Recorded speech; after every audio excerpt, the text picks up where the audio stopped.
नमस्कार, मैं हूं आपके साथ अभिषेक। आप देख रहे हैं हमारा विशेष कार्यक्रम छत्तीसगढ़ बात हमारे साथ। आज बात छत्तीसगढ़ में धर्मांतरण पर उपराष्ट्रपति जगदीप धनखड़ के उस बयान को लेकर। छत्तीसगढ़ राज्योत्सव कार्यक्रम में उपराष्ट्रपति जगदीप धनखड़ ने एक बार फिर धर्मांतरण का मुद्दा उठाया। जगदीप धनखड़ ने कहा कि आज आस्था के नाम पर धर्म परिवर्तन का घिनौना काम हो रहा है। हमारी हजारों साल पुरानी संस्कृति पर धनबल और संस्थागत तरीके से प्रहार हो रहे हैं। समाज में भ्रांतियां फैलाई जा रही हैं। हमारे आदिवासी भाई बहनों को निशाना बनाया जा रहा है। समाज को ऐसी मानसिकता के खिलाफ सजग रहने की जरूरत है। उपराष्ट्रपति ने ईसाई मिशनरियों पर निशाना साधते हुए कहा कि निस्वार्थ सेवा में स्वार्थ नहीं होना चाहिए। आज निस्वार्थ सेवा के नाम पर लोगों को विभिन्न माध्यमों से बहला फुसलाकर आस्था बदलने की कोशिश हो रही है। ये उनके शब्द हैं। उपराष्ट्रपति की इस चिंता पर निशाना साधते हुए हालांकि कांग्रेस ने कहा कि प्रदेश से लेकर देश तक भाजपा की सरकार है, फिर भी उपराष्ट्रपति धर्मांतरण पर चिंतित है, तो ये तो दोनों सरकारों के लिए डूब मरने वाली बात है।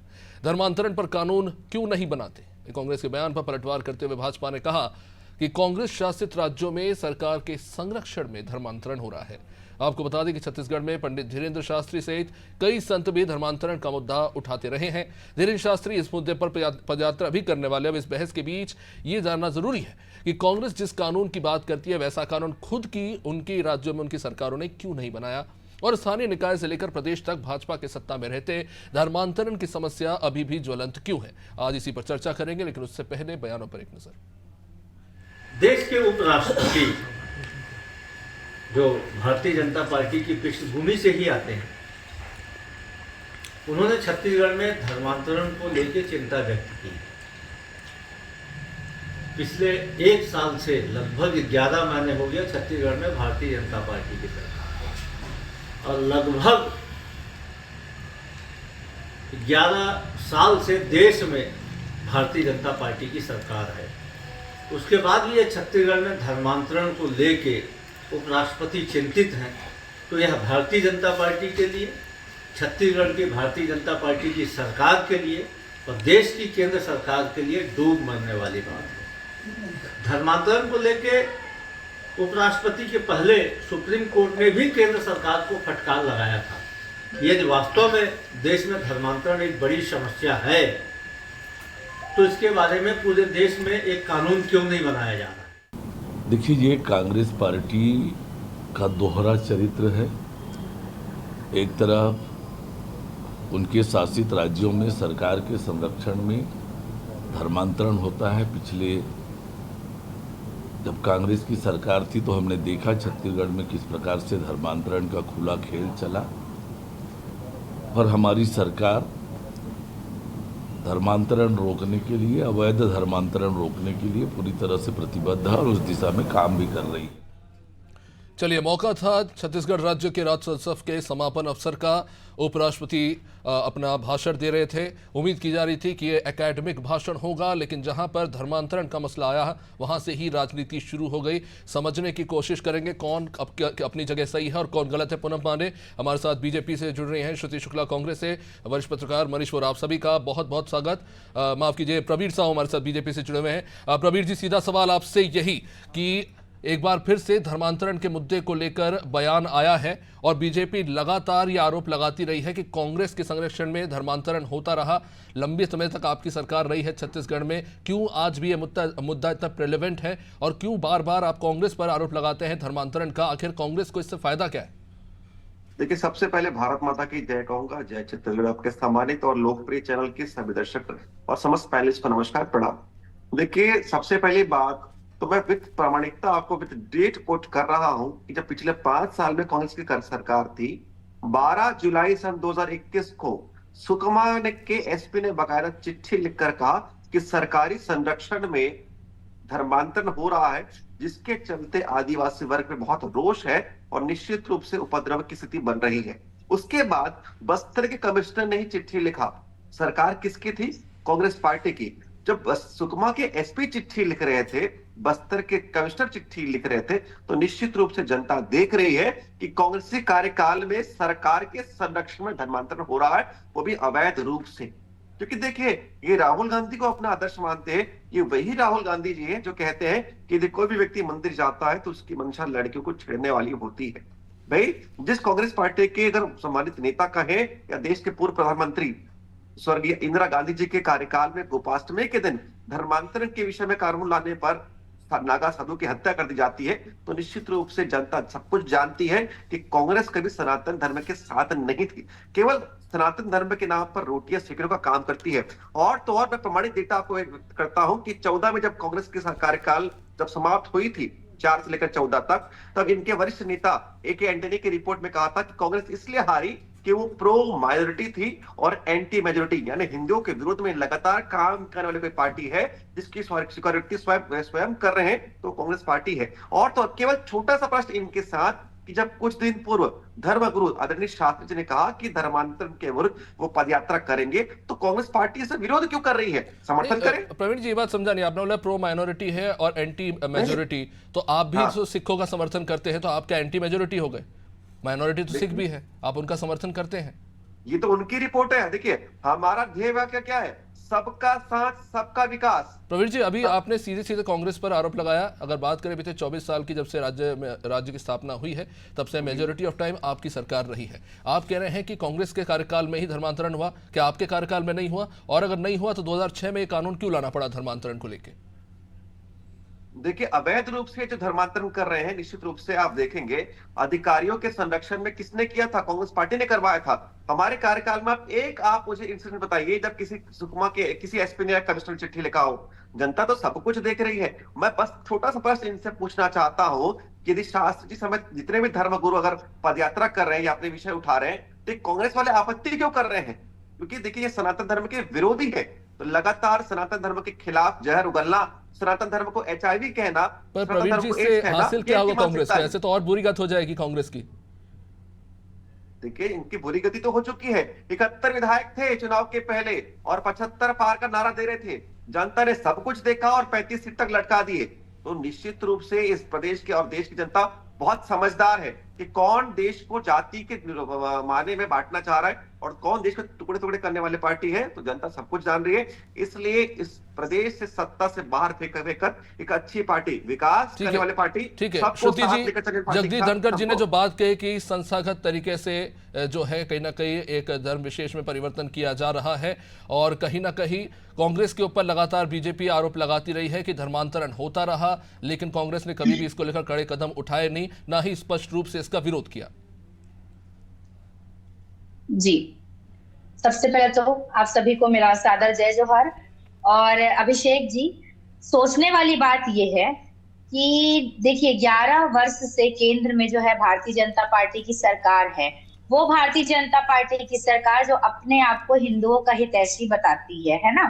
तो मतलब 11 वर्ष में अगर ये इस तरीके की बातें करते हैं तो ये बहुत ही चिंतनीय बात है। और लगभग 9 महीने 10 महीने होने को आ रहे हैं, तो या यूं कहूं कि 1 साल होने को आ रहा है कि छत्तीसगढ़ में भाजपा की सरकार है।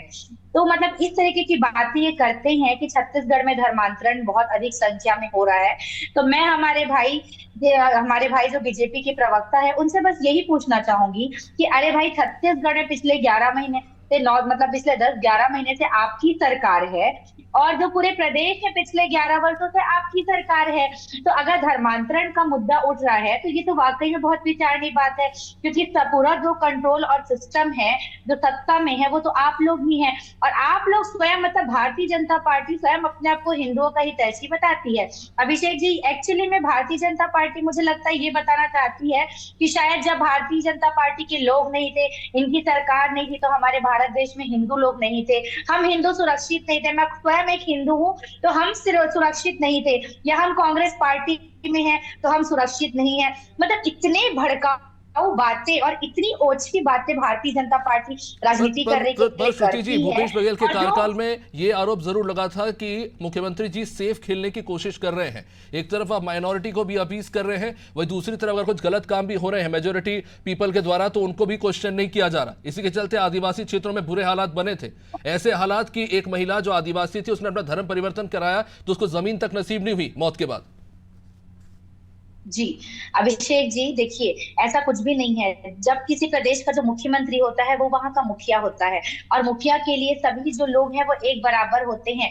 ये एक प्रकार का एक प्रोपेगेंडा है जो भारतीय जनता पार्टी के द्वारा अनेक रूपों में उस समय हमारी सरकार के रहते फैलाया गया था। ठीक है, हमारे भाई प्रवीण साहू जी ने बहुत सही बात कही, मैं एग्री करती हूँ कि ठीक है, आज जनता का जो भी मतलब आशीर्वाद है वो ठीक है, कोई दिक्कत नहीं है। आज हमारी सरकार नहीं है, कोई बात नहीं है, लेकिन आज हमारे पास अभी भी 35 विधायक है। अरे भारतीय जनता पार्टी की 15 साल की सरकार थी, ये कितने कम विधायकों में सिमट गए थे, ये मैं तो शब्दों में बता नहीं सकती, आप सभी जानते हैं।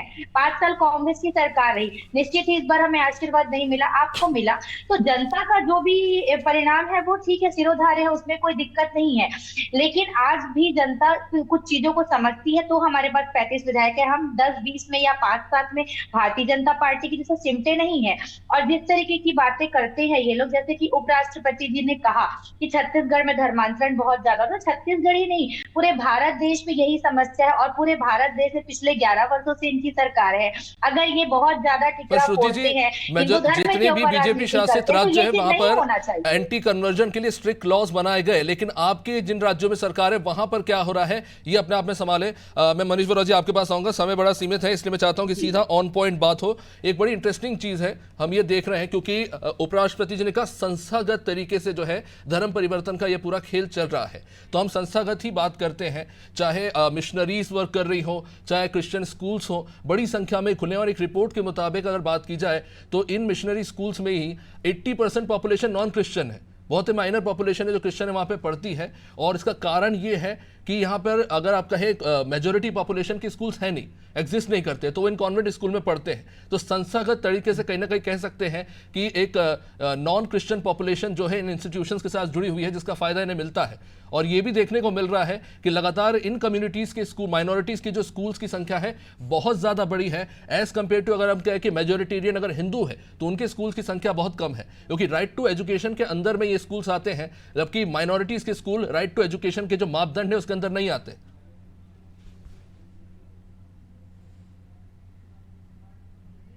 मनीष जी।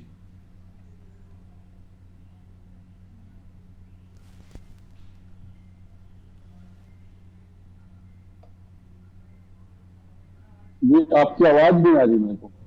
जी लगता है कुछ टेक्निकल इशू है, मैं चाहूंगा कि इस बार देखा जाए कि क्या प्रॉब्लम आ रही है। मनीष जी एक बार फिर से आवाज आ रही है आपको?